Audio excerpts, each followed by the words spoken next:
Good morning, everyone. The part 2 of the lesson equilibrium is solid vapor equilibrium or the solid gas equilibrium. So, the solid gas equilibrium exists in a system where solid sublimes to vapor, means there is a property of sublimation that those solids which sublimes into the vapor, they follow the solid vapor equilibrium. When we place some iodine in a vessel, let us take a vessel and keep some iodine inside the vessel and warm it. So after some time you have observed that iodine sublimes to iodine vapor.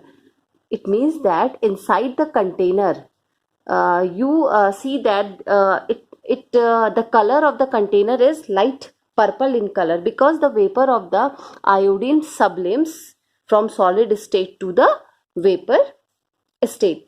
After some time, first of all, when we observe the container, the violet color or the purple color and the intensity of color increases with the time. As the time increases, the intensity of the color increases, but after some time the intensity of the color becomes constant, means there is no change in color. So this may be represented as, that is, the formula for that is, or equilibrium for that is, that is rate of sublimation, rate of sublimation of I2,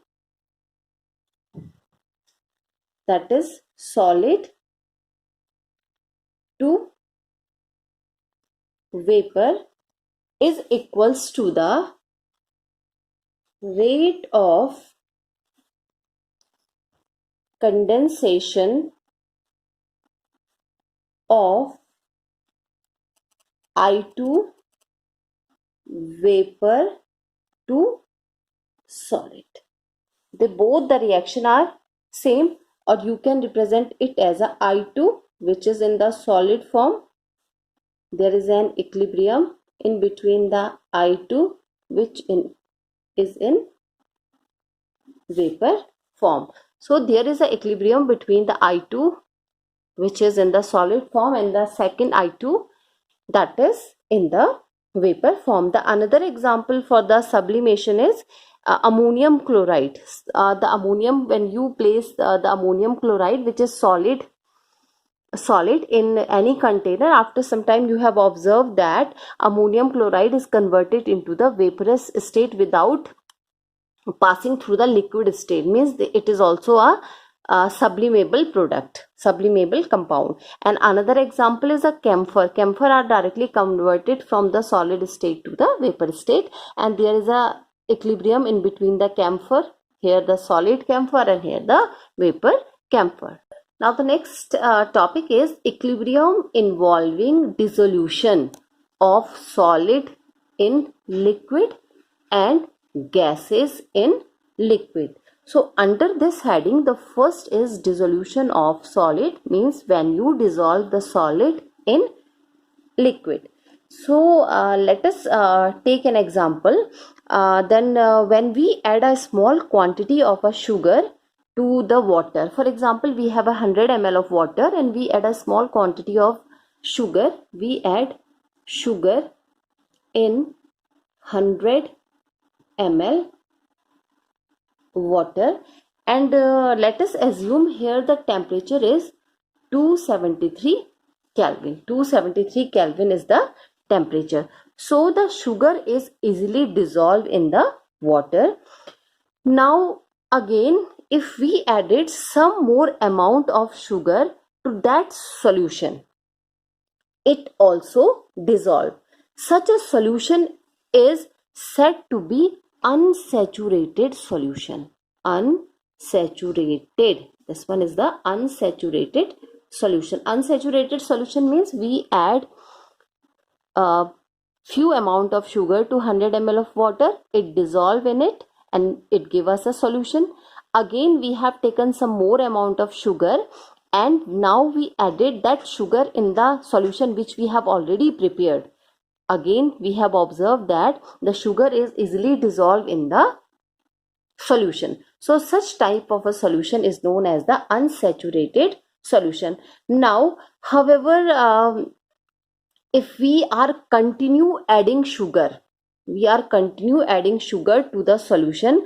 Now a stage is reached when no more sugar is to be dissolved. It means if we have added continuously added sugar to that solution, now we reach to the point where no solution dissolution process takes place. It means that now the sugar is not dissolved in the solution. So at this point the solution is said to be saturated. The solution is said to be saturated solution. Now the meaning of the saturated solution is now no sugar is added to that solution. That is called the saturated solution. Once the solution becomes saturated, then the concentration of sugar in the solution becomes constant, and this indicates that a state of equilibrium has been reached. Now we reach the state of equilibrium between the undissolved sugar and the dissolved sugar, and this may be represented as we have a sugar. This sugar is present in solution. Now there is a equilibrium. In between the sugar which is present in the solution and the sugar that is sugar which is solid. Solid means which is not dissolved. This amount of sugar is not dissolved. So there is an equilibrium. So at this stage the number of molecules of sugar going into the solution. Now here I am talking about the number of molecules of sugar going into the solution. It means it is a dissolution process, becomes equal to the number of molecules depositing back on the undissolved sugar from the solution, and that process is known as the crystallization. So therefore at equilibrium the rate of dissolution of sugar become equal to the rate of crystallization of sugar. That is, for that rate of dissolution of sugar is equals to the rate of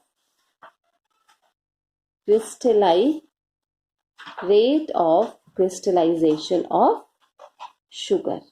So that equilibrium is happen in case of the solid in liquid. Now the second case is when the gases are dissolved in the liquid. So it is known as gases in liquids. This is the second heading, gases in liquid. So gas can be dissolved in a suitable liquid at a given temperature. A liquid can dissolve only a certain definite mass of a gas. We can dissolve a specific mass of a gas in the liquid.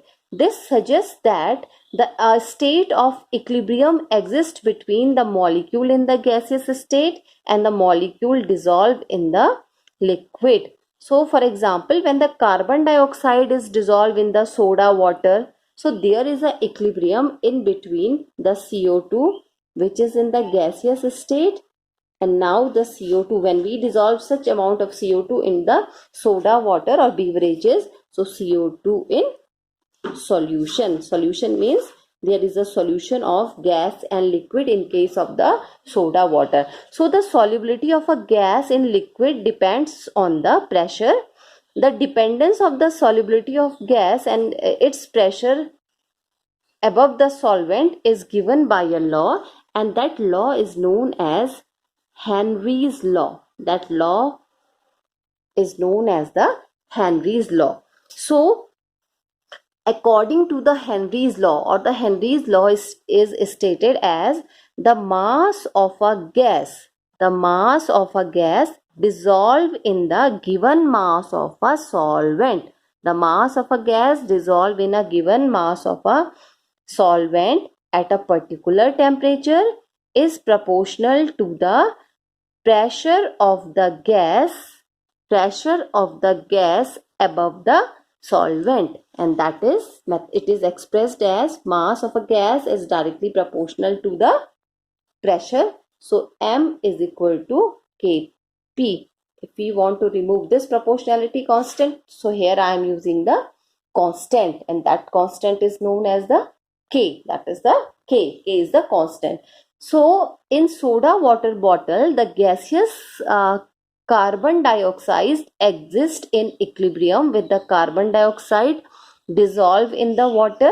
And when the soda water bottle is open, it is a very common observation that when we open the soda water bottle or when we open the bottle of a cold drink, the carbon dioxide dissolve in it, the carbon dioxide which is dissolved in the cold drink, it escapes out rapidly with the fizz sound. So the fizzing out of soda bottle can be easily understood by the terms that is known as the Henry's law. So the soda water bottle are sealed by adding carbon dioxide gas at a high pressure. Its pressure is very high. Because of the high pressure, there is a plenty of gas dissolved in water, because we know very well that gases are highly compressible. So the soda water bottle or the cold drink bottle are sealed under a very high pressure condition. When the soda water bottle is open, the pressure of the gas inside the bottle is considerably decreases, and since the solubility of the gas is proportional to the pressure, the solubility decreases considerably, and as a result of it, the gas escapes from the solution rapidly with a fizz sound. So the advantage of the Henry law is the solubility of a gas. The solubility of a gas where in a liquid, when the gas is present in a liquid, decreases with increase in temperature. The solubility of a gas in a liquid decreases with increase in temperature. Now the next heading is general characteristic of physical equilibria. So the general characteristic of physical equilibria involving the physical process are summed as, the first is the measurable property of the system. This is the first property. The measurable property of the system become constant at equilibrium. That is the measurable property becomes constant at equilibrium. This is the first characteristic of physical equilibria. Now, the second characteristic is equilibrium can be established only in case of closed system. When the system is closed system, the equilibrium is established only in between the closed system. Now the closed system means the system in which there should neither gain matter from the surrounding and nor lose matter to the surrounding. That is known as the closed system. And the third point is, at equilibrium, both the opposing process occur at the same rate. That is the opposite process occurs at same rate. It means this is known as dynamic equilibrium. That is called dynamic equilibrium. Dynamic equilibrium means both the opposite process occur at the same rate. Now the next heading is law of action of mass. This relation, the relationship, this is a relationship between the rate of reaction and the concentration of reacting substance. Law of mass action is based on the relationship between the rate of the reaction. Rate of the reaction means how fast the reaction is going on, that is the rate, and the concentration of reacting species. Here we are talking about the reactant, in how much concentration the reacting species present. So, and this is known as the law of mass action.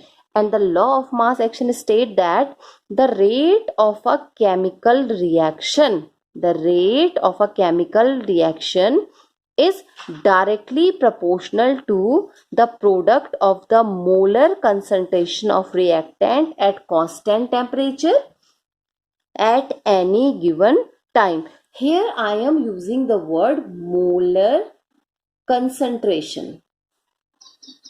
Molar concentration. So molar concentration, that is number of moles per liter. Molar concentration means number of moles per liter. Molar concentration means number of moles per liter, and it is also called active mass. It is also called, it means the molar concentration is also known as the number of moles per liter, and it is also known as the molar mass. And it is expressed by enclosing the symbol or a formula of a substance in a square bracket. So if we are representing the molar concentration of anything, so we should keep it inside the square bracket. For example, if we want to express the molar concentration of A, we are talking about the molar concentration of A. So this is the molar concentration. This is the symbol. So let us consider a reaction, a simple reaction. It means A combined with B and we get product. We all know very well, when the reactants are combined, we get a product. So A and B are the reactant and they both are combined with each other and we get a product. So according to the law of mass action, the rate of reaction, that is R, it is represented by R, is directly proportional to the product of the molar concentration of reacting species. Now we have two reacting species. So the rate of reaction is directly proportional to the product of molar concentration. So the molar concentration of A is this one and the molar concentration of B is this one. So the rate of reaction is directly proportional to the product of molar concentration of the reacting species, or R is equal to K A and B, where A and B are the molar concentration of the reacting species. Now because we have two reacting species, we have two reactant and its molar concentration is always shown by a square bracket, and K is the constant. Here this one K is the constant and it is a proportionality constant for the forward reaction. This is the proportionality constant for the forward reaction and it is also known as the rate constant. This is also known as the rate constant, and this rate constant sometime also known as the velocity constant. This is also termed as a velocity constant. Now let us assume that if the concentration of each reactant, here we are having two reactant A and B, these are the molar concentration of the reactant. So if the molar concentration of both the reactant is unity means A is equal to 1 and B is equal to 1. let us assume if the value of A is 1 and the value of B is also 1. So put these value over here. So R is equal to K multiply 1 is equal to K. It means R is equal to K. Now we have such a formula, R is equal to K. So this is the rate constant. This is also the velocity constant. So the rate constant or the velocity constant of a reaction at a given temperature may be defined as the rate of reaction when the concentration of each of the reactant is unity. So now consider another reaction. Consider another reaction. Let us assume another reaction. We have 2A plus 3B gives product. Now, according to the law of mass action, the rate that is rate at which A reacts is directly proportional to A. How much A? We have 2A. A, or we can write it as a square. Both are same. And the rate at which B react is directly proportional to how much B? We have 3B. 1B, 2B and 3B, or that is B3. Now we have two equations. So at last, rate of reaction in between A and B, the rate of reaction between A and B is directly proportional to how much? A square and B cube. This is the reaction. This reaction we have. Now, rate of reaction is equal to K. Now here we are removing the proportionality constant A, K, A square and B cube. Thus, this is the statement for the law of mass action.